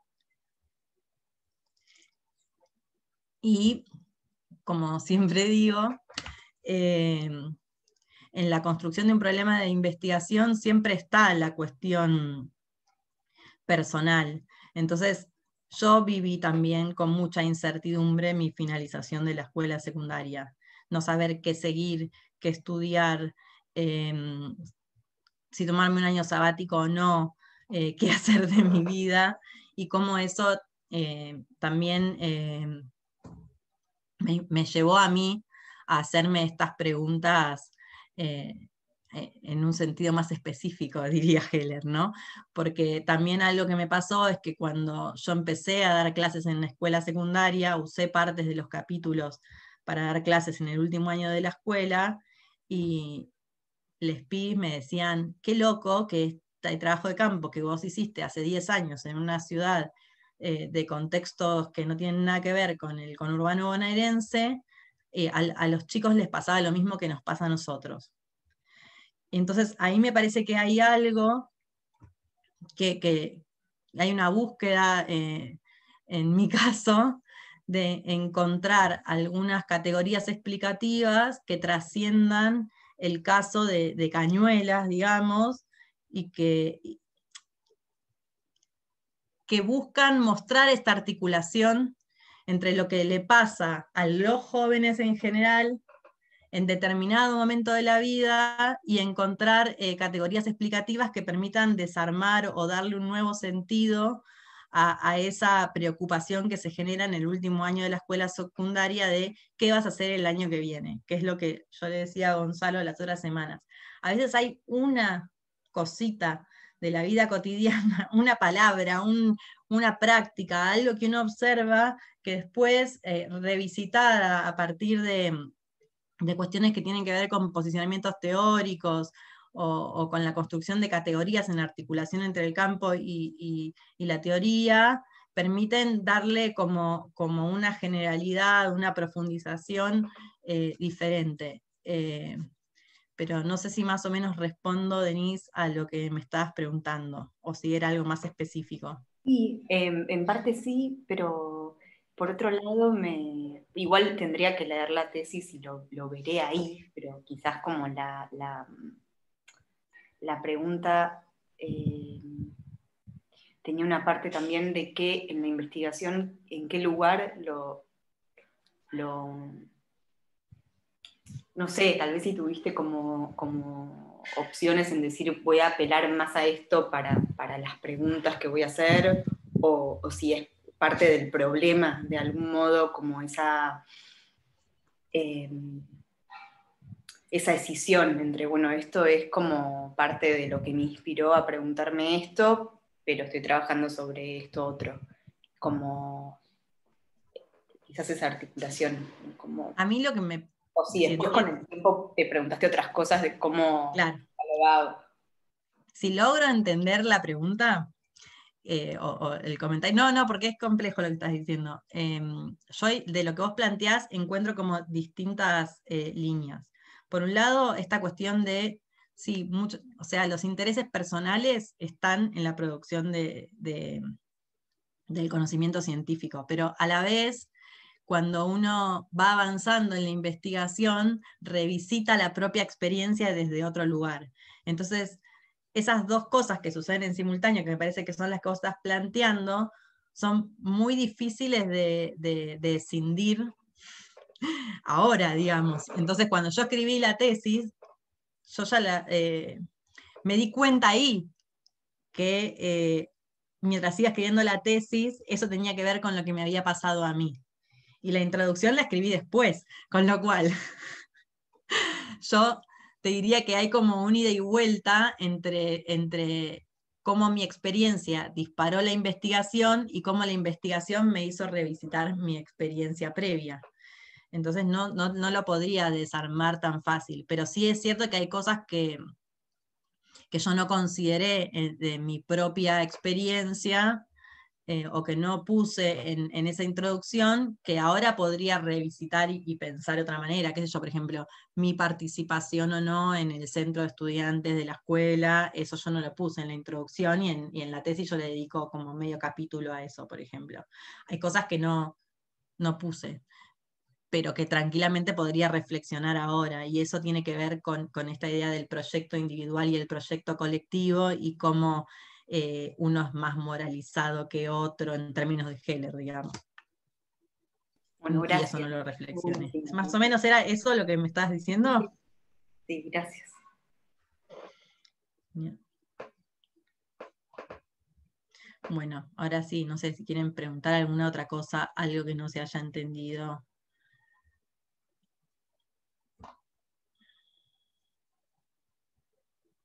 Era más compleja esta parte. Se me desordenó un poquito.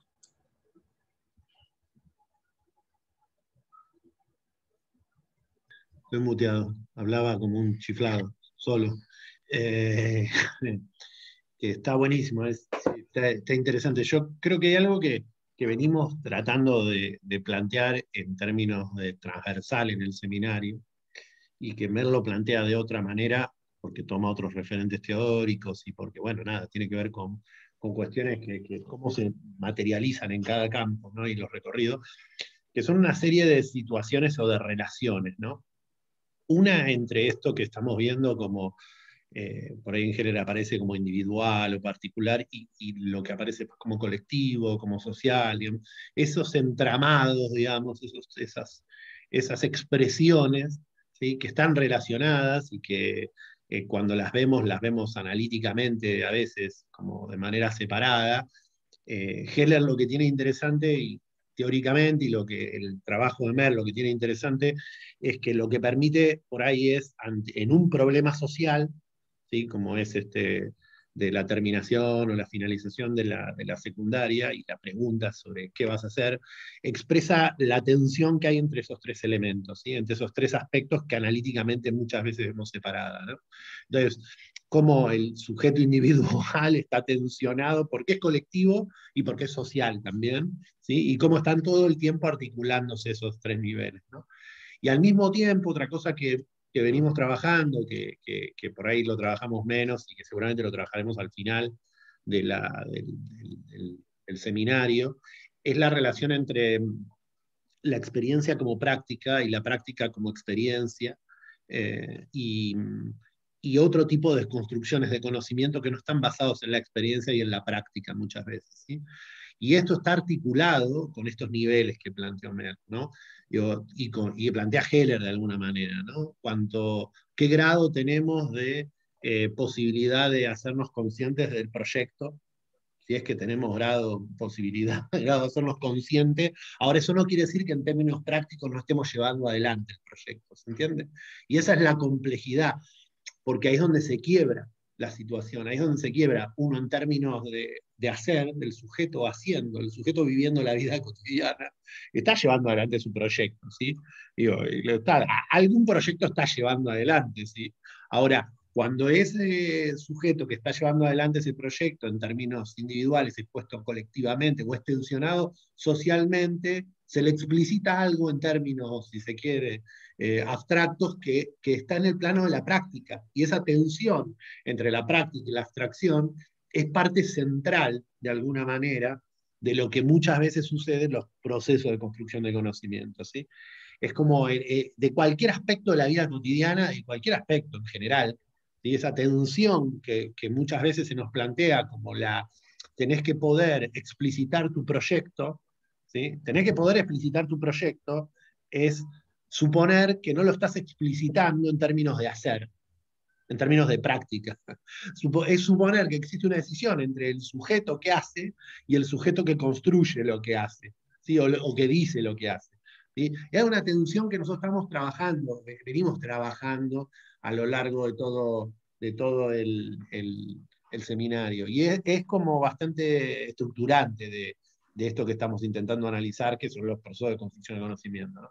Y muchas veces lo que se observa en el trabajo de campo que yo hice es que esa compulsión a la explicitación lo que hace es alejar el proyecto de la práctica, ¿sí? Porque lo que lleva es a que las personas respondan, hayan aprendido que es legítimamente considerado un proyecto y respondan sobre eso y no sobre lo que efectivamente pueden y quieren llegar a ser, ¿no? Esa tensión entre el que pueden y el quieren termina invisibilizada, excluida, y lo que se dice es lo que se debe decir, digamos. Que muchas veces el deber decir tiene que ver con esa dimensión de nosotros como sujetos entramado en el plano más colectivo. Doy la respuesta colectiva, ¿sí? A pesar de que mi práctica o mi hacer no necesariamente está insertado en esa respuesta colectiva. Esto está en tensión permanente, no es que esto sucede, esta es la tensión en sí mismo, ¿sí? Y en este caso, encima lo que pasa es que la respuesta colectiva, en términos de lo que Maxi está llamando colectivo, se presenta como individual. Claro, sí, en términos de social, se presenta como individual, escindiendo al sujeto de la trama de relaciones que posibilitan que ese sujeto sea esa particularidad en términos de Heller, ¿no? Lo cual hace que se aleje aún más el proyecto de la construcción.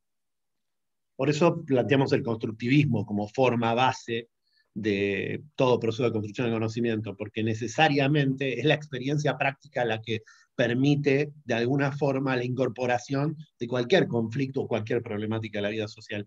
A mí me parece que muchas veces para entender lo que plantea Merck uno tendría que poder ver los capítulos, no los capítulos de la tesis, sino los capítulos de su recorrido analítico finales, o de su práctica en términos del hacer, porque el proyecto, que búsquenlo, mírenlo, de Antropoqué, cuando se construye lo que es Antropoqué, que es un curso para que los pibes y las pibas accedan o conozcan lo que es la vida universitaria, ¿no? Que es como una contraparte de esto, está dentro de la misma trama de lo que se imaginaba.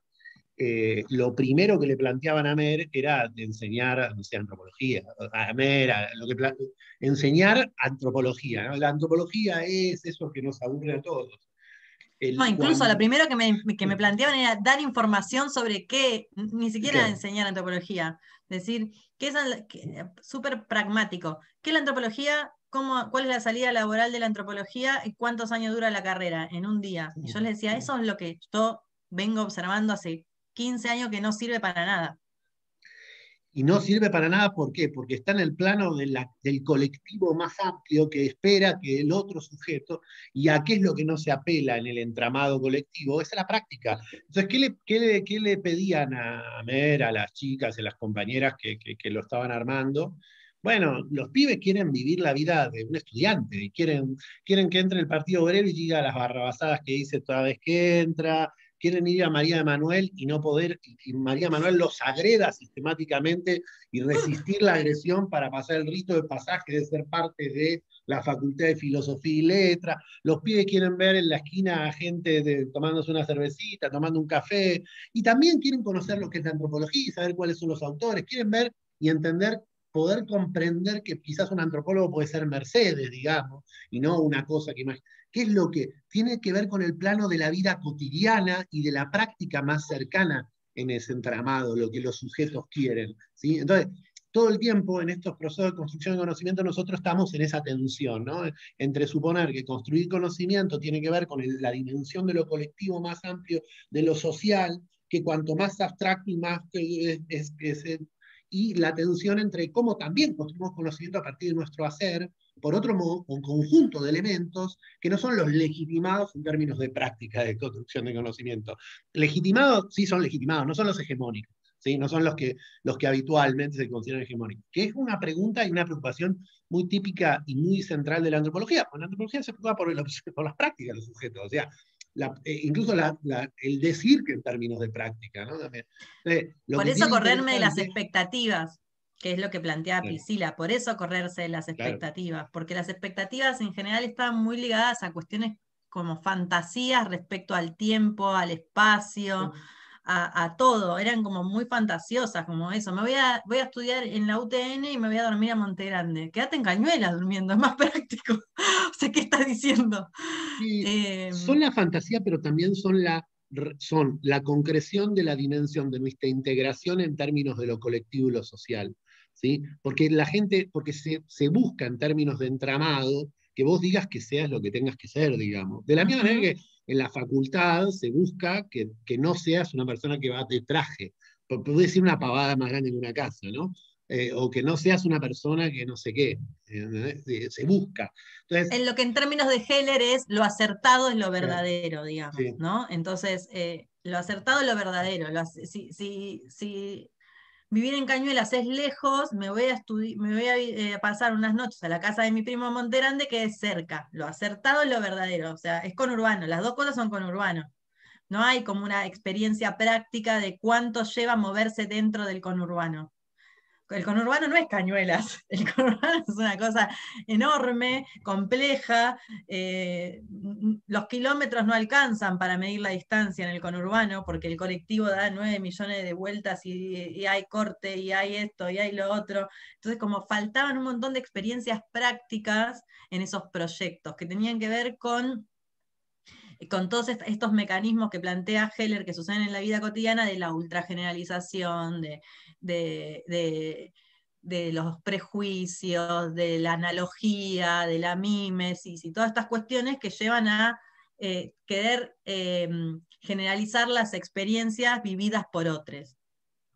Entonces, la búsqueda de antropoqueo, lo que yo hago en la escuela secundaria, o lo que fui haciendo en las organizaciones sociales en las que participé, etcétera, con jóvenes, era esto, buscar estas dos cuestiones, el conocimiento del tiempo y el espacio, y también el conocimiento o la articulación entre lo personal y lo estructural.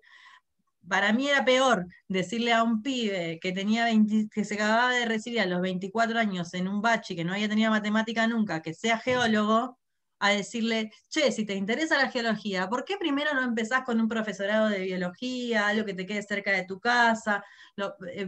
Vas entrenando la forma de estudiar, que por la terrible fragmentación del sistema educativo a vos te cortaron las piernas, y después te vas a estudiar geología a Ciudad Universitaria. Porque una profesión no se construye en los 5 años de cursado que aparece en la guía del estudiante. Tranquilamente la puedes hacer en 10, si te interesa, en 15. También está O, implícito, perdón. no, dale. como el concepto en que tiene que haber un interés. ¿En crisis? ¿Decís? No te entendí. En que tiene que existir un interés. Para mí sí. ¿Pero está en crisis o qué? No entendí, Denise, qué decís en No, que relación a eso. aparece como implícito en el momento. Pero es que interés hay en tanto que somos seres humanos de haciendo, Claro. aunque sea tenés interés de comer, cagar, dormir, tenés intereses, tenés interés. El problema es la imposición del interés. El problema es, en términos de lo que vos le llamás interés, es ese proyecto de futuro de quién es la construcción del sujeto que está en ese momento en 5º año del secundario en una escuela de Coañuelas. Es el proyecto de la escuela, es el proyecto del docente que le está diciendo que ese es el proyecto, es el de la familia, de quién es, y es de todos y es del pibe también. Todo eso está permanentemente vinculado y articulado. Lo interesante ahí, ¿sí? Es muchas veces, y esto es lo interesante del trabajo de Mer, es no se puso el foco, y ella lo pone, y esto lo digo porque lo digo en base al laburo de ustedes y en general, en prestar atención en el hacer del sujeto. A ver, ¿dónde empieza a ver estas cosas, Mer? Viendo a los pibes haciendo otras cosas diferentes que eran las que le decían muchas veces cuando se sentaban en el aula, o prestando atención a situaciones que no tenían que ver con esa dimensión amplia denominada por todos socialmente y aceptada, sino prestándole atención a los intersticios que vimos un poquito la otra vez de Rockwell, a esos espacios donde la práctica parece invisibilizada porque no es el lugar donde esperaríamos que esté, digamos. Mer empieza a observar eso y sobre todo empieza a observar lo que la gente hace, no tanto lo que la gente dice. Digo, lo que los pibes decían, también lo que los adultos hacen ahí también, ¿no? Porque los adultos decían un montón de cosas y después hacían otras muchas veces. Pero en este caso los jóvenes, las jóvenes, los pibes, hacían otro montón de cosas además en términos de cotidianidad de ellos que no eran vistos como proyecto de ellos. ¿Sí? De hecho, teníamos apuestas con ver de cómo iban a terminar algunos. Y porque, no sé, parejas, o que, nada, yo estaba haciendo el otro trabajo de campo en paralelo, entonces uno veía y escuchaba lo que ella me contaba y decía, bueno, por este va a pasar esto, no va a pasar esto, digamos. Porque había otro montón de cosas que no se visibilizaban en términos, que los pibes hacían en términos de prácticas de construcción de conocimiento, su propia trayectoria de vida, de su propio recorrido, pero que no eran visibilizadas ni por el plano de lo colectivo, ni por ellos ni por otros, digamos. ¿Entiendes? Un ejemplo, pongamos, una chica que estaba segurísima de que quería ser trabajadora social, porque quería ayudar a los chicos del barrio que tenían infancias, según ella, con derechos vulnerados. No le gustaba para nada, pero para nada, leer autores teóricos, y ella quería estudiar trabajo social en la UBA. Y entonces yo le digo, pero, por ejemplo, ¿por qué no ser maestra jardinera, ponele? No, porque yo no sirvo para enseñar. Pero la piba participaba en la guardería de un movimiento social cuidando a las niñas. Y les enseñaba un montón de cosas. Pero ella tenía que ser trabajadora social en la UBA. Como esas cosas se encontraban montones.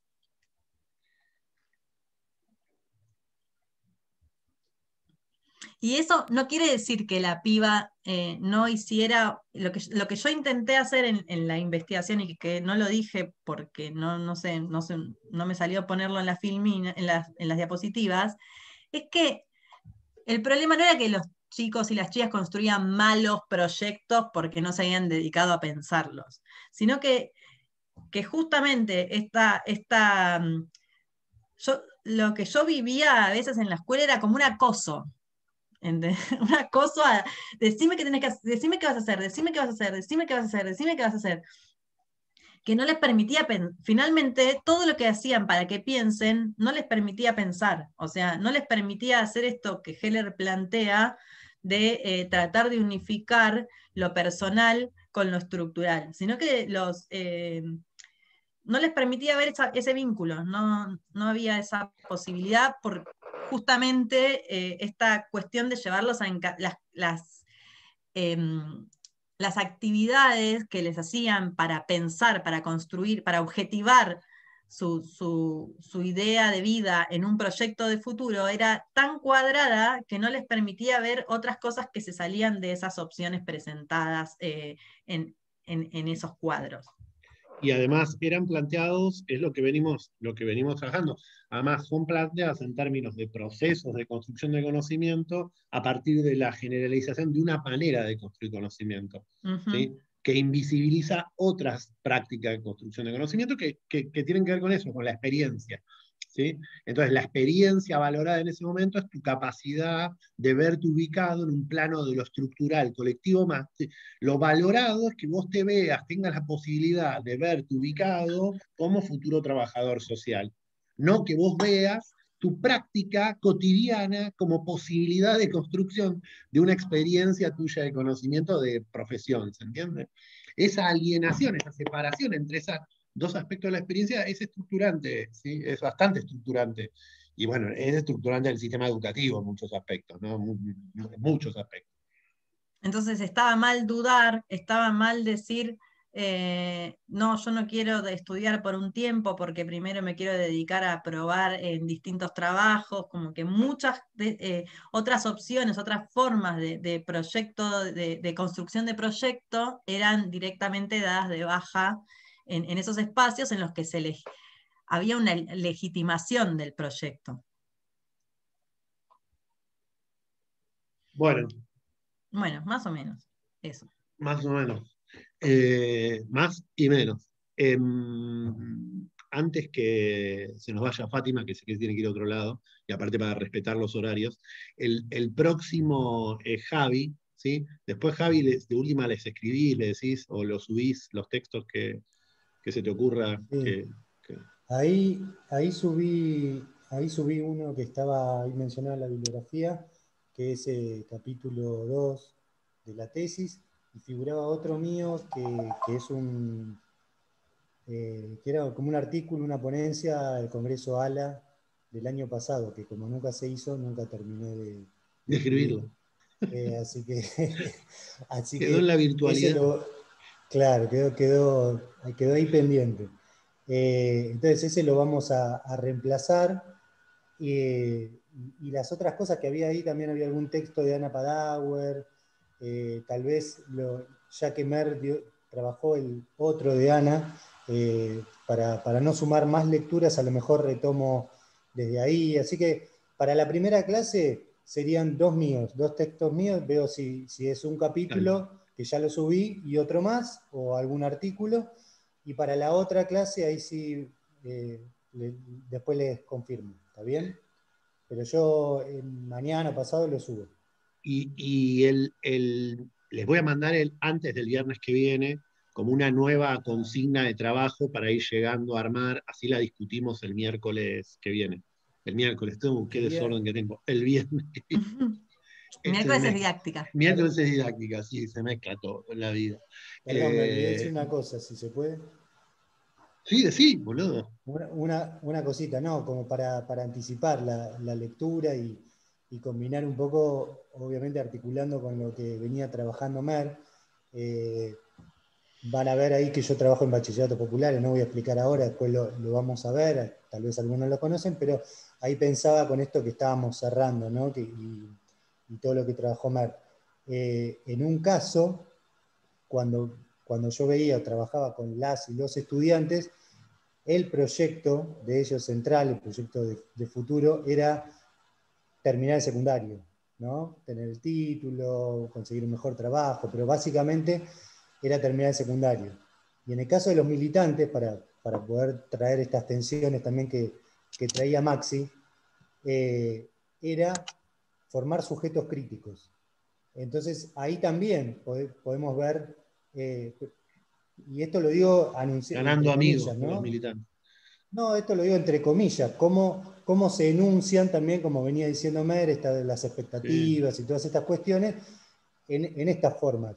Como que el dar el título secundario venía de suyo, era como algo menospreciado en un caso y por el otro fuertemente valorado, Y entonces el ideal era la formación de un sujeto crítico, como proyecto también de militancia, de educación, ¿no? Para vincular con estas cuestiones que veíamos recién.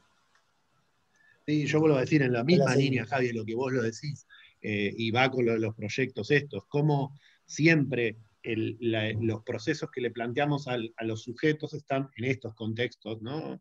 Están vinculados, están bastante desvinculados del entramado relacional en la que esos sujetos están metidos, ¿no? Y eso es algo que hay que poder prestar mucha atención en términos de antropólogo, porque hay que poder ver esos entramados. Bueno, nada, son las 5:03. No sé si alguno tiene algo para decir, los noté muy callados hoy. No sé si No, Mer yo. los liquidó con Heller. Y Perdón. Fátima. Sí, no, voy a dejar una preguntita en el foro para Mercedes porque ahora ya me tengo que ir, así que no le quiero estar preguntando para salir de la clase. Hay un foro habilitado, ¿verdad? En el campus. Nunca me acuerdo yo, no sé. Bueno, si no lo Sinceramente, no sé. habilitamos, no ¿Lo te habilitamos o vos no lo podés crear? ¿Ustedes no pueden crear los foros directamente? Ah, no. Bueno, No, se pueden crear habilitamos. temas, se pueden añadir temas, pero tiene que haber un foro. Hay un foro donde fuimos subiendo los textos con nuestros Bueno. intereses, la Bueno, temática. bien. Sí. Ok, bueno, me voy. Buena Dale. semana, buen fin de. Igualmente. Nos vemos. Bueno, Chao. Bueno, el y los resto. demás también, si quieren dejar preguntas ahí en el foro, vienen bien. Yo no sé cómo funciona, me gustaría comentarle a Mel algo en privado, pero cómo es, se deja de grabar y ¿Querés que en privado quiere decir vos y ella o que yo deje de grabar y todos los demás No, como escuchamos? que no es relevante para los demás, entonces es como, tal O vez, sea, ahora, si tenés un Denis, minuto, es como quedarse después en el aula, como En el vos querés que, pasillo. vos Vos querés que querés Mer, pasillar. vos querés que claro, no sé cómo hablar vos y Mer. virtual. Bueno, nos tenemos que ir todos los demás. Yo voy a dejar de grabar en este instante. Vamos a dejar de Maxi, te grabar podés para el quedar público en también. general. Podés armar un Eh, aula, armarles un Claro. aula para ellas dos.